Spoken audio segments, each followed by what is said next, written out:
first lap. Valentino Rossi there, down in 50. Apa itu? Yang benar saja. Ini aku tidak salah lihat, bukan? Luar biasa. Salut. Ini aku lihat perhelatan sebesar kelas internasional dengan kearifan lokal Indonesia. Kalian mengerti kan maksudku? Iya, itu loh, pawang hujan. Sebentar. Itu kok masih tetap saja hujan? Apa dia gagal? Duh, jangan malu-maluin dong. Bukan, dia sedang menenangkan hujan. Apa kalian pernah melihat pawang hujan beraksi? Atau mendengar bagaimana mereka melakukan cara agar menghalau awan hitam? Kabarnya, bahkan ada yang tidak boleh mandi atau harus melempar kain dalam ke atas genting supaya tidak turun hujan. Bawang merah dan cabai bisa jadi perantara kalau ditusukkan ke tusuk sate dan ditancapkan di tanah atau media lain. Tapi itu artinya melawan Gusti Allah. Wajah Jamil di kampungku paling keras teriak urusan begini. Katanya itu sama saja dengan tidak menerima apa-apa yang sudah diatur Tuhan. Tidak tahu diri. Pikir sangat sensitif jika sudah bawa-bawa persoalan seperti ini. Apalagi kalau aku tulis soal begini di medsos, dijamin deh jempol netizen lebih gesit daripada kecepatan kuda. Contohnya saja, soal kecil waktu aku mengomentari penampilan idola netizen yang jasnya miring sedikit. Komentar balasan justru bukan kudapat dari idola, tapi dari penggemar fanatik yang rela membela idolanya mati-matian. Siap perang kata-kata sampai menentang segala kurasa. Pergeseran kekuatan suara politik juga bisa dipengaruhi jempol netizen loh. Aku yakin soal pawang hujan ini menjadi viral gara-gara netizen. Andai semua netizen memiliki akses terbatas untuk memberikan komentar, tentu tidak akan seheboh ini. Aku ingat sesuatu, bukan soal menghentikan hujan, tapi sebaliknya. Suatu hari di perkampungan nenekku, kemarau betah sekali menjambangi penduduk. Sudah mulai gelisah dengan cuaca panas. Persediaan makanan yang semakin menipis, sawah ladang yang kekeringan. Nenek bilang, biasanya ada upacara jika keadaan terus menggelisahkan seperti itu. Penduduk di sana mayoritas petani. Mereka sangat menggantungkan penghasilannya dari hasil tani. Kau bisa bayangkan bukan? Apa jadinya jika panen melulu gagal sementara kebutuhan hidup terus mendesak? Sejak dulu, upacara ritual selalu menghadirkan cincong. Harus ada boneka itu yang jadi perantara memanggil hujan. Itu dimulai oleh Ratnasi, leluhur di desa ini. Ratnasi yang gagal mengajak masyarakat mencari mata air, akhirnya menemukan cara lain agar masyarakat mau berkumpul dan melakukan ritual sesuai seperti yang mendapat. Lewat tirakat, tidak makan dan minum selama 3 hari. Dalam petunjuk itu, masyarakat harus melakukan ritual dengan media cincong. Ya, aku ingat lagi. Suatu kali aku pernah melihat upacara itu saat umurku masih kecil. Waktu itu tentu saja aku tidak terlalu mengerti dengan apa yang mereka lakukan. Yang ku tahu, bagi anak-anak seumurku, boneka cincong itu tampak menyeramkan. Aku sempat dikejar boneka itu.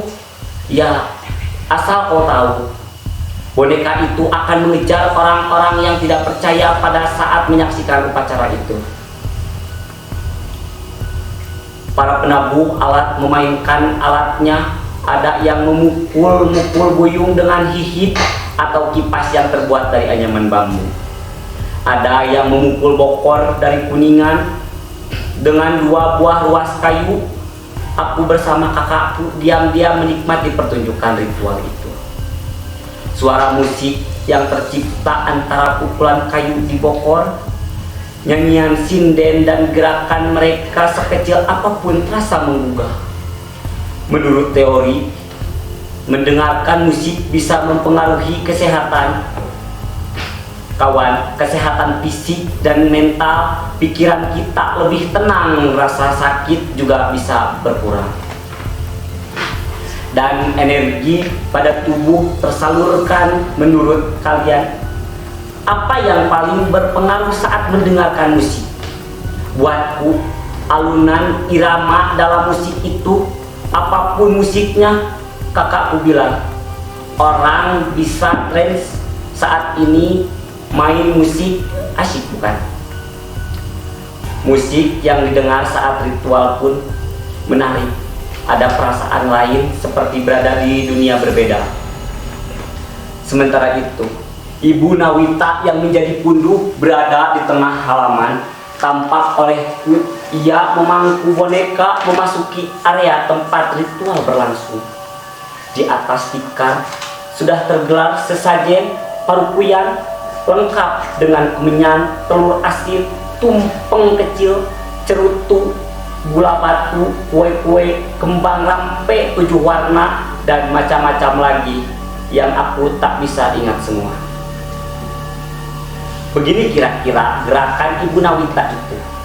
Berjalan di antara anak teraje, celah di antara anak tangga dari bambu ini ukurannya memang cukup untuk 1 langkah kaki Ibu Nawita.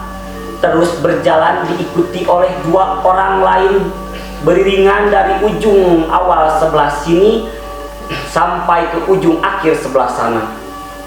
Mereka berjalan bolak-balik selama 3 kali. Ibu Nawita menghadapkan boneka Cincowong ke arah cermin yang dipegangnya. Cincowong juga harus disisir biar rapi rambutnya. Lihat, sabuk boneka ini dipegangi oleh asistennya dari sisi kiri dan kanan. Lagu selesai dinyanyi dikumandangkan sinden. Cincowong mulai bergerak-gerak, semakin lama semakin tidak beraturan. Bayangkan, aku yang awalnya menikmati pukulan kayu di bokor dan nyanyian sinden jadi keheranan. Konon katanya saat itu roh leluhur sedang memasuki boneka Cincowong. Aku tidak percaya bagaimana caranya bisa masuk begitu. Apa? Kalian bilang apa? Tidak. Kalian jangan bilang aku tidak menghargai adat. Aku masih kecil waktu itu, tidak mengerti hal-hal semacam itu. Ya, namanya juga anak kecil toh. Tidak masuk akal buatku waktu itu. Sekarang, gimana sekarang? Waktu itu, aku berbisik pada kakakku, upacara ini terasa aneh, tidak masuk akal. Aku iseng komat kami. Cincowong, cincowong bulu canting awak bubu, cincowong, cincowong kepala canting badan bubu. Tiba-tiba boneka itu mengejarku. Lihat, lihat dia menyeringai, matanya seperti hidup.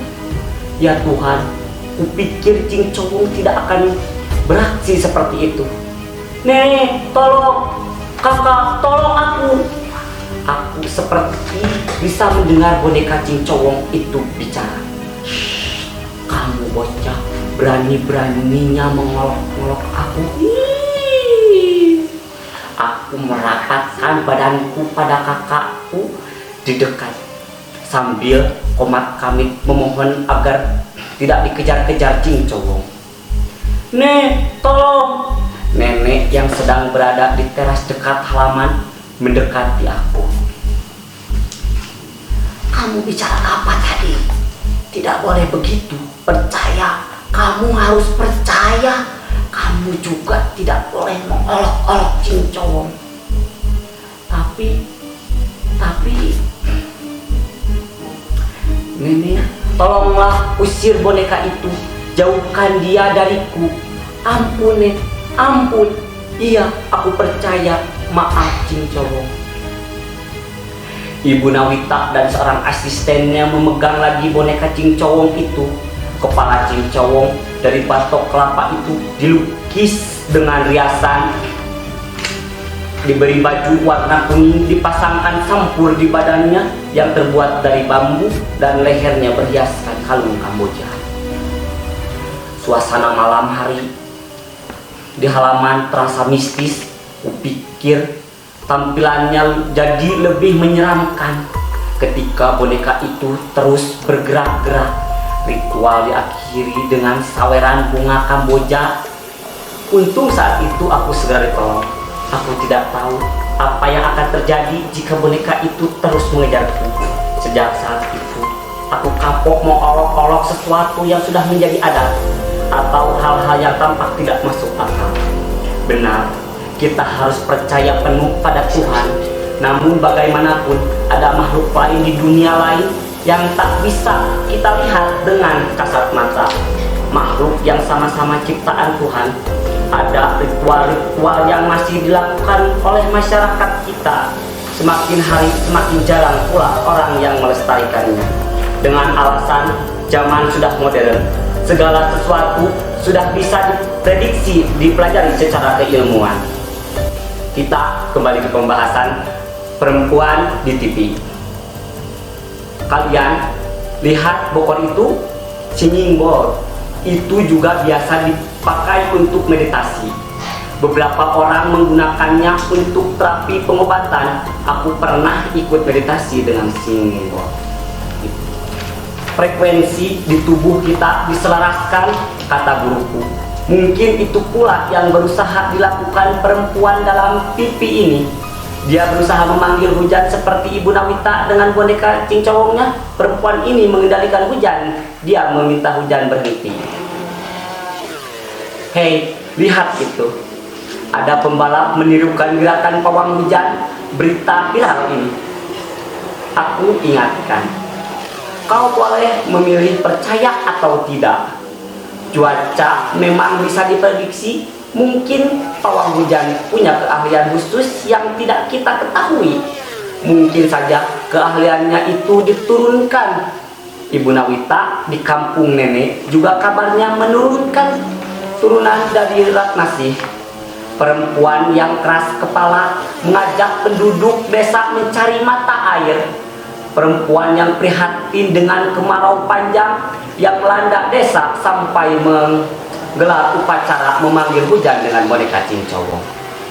Ada satu rahasia yang baru kuketahui berapa hari yang lalu sebelum nenekku meninggal.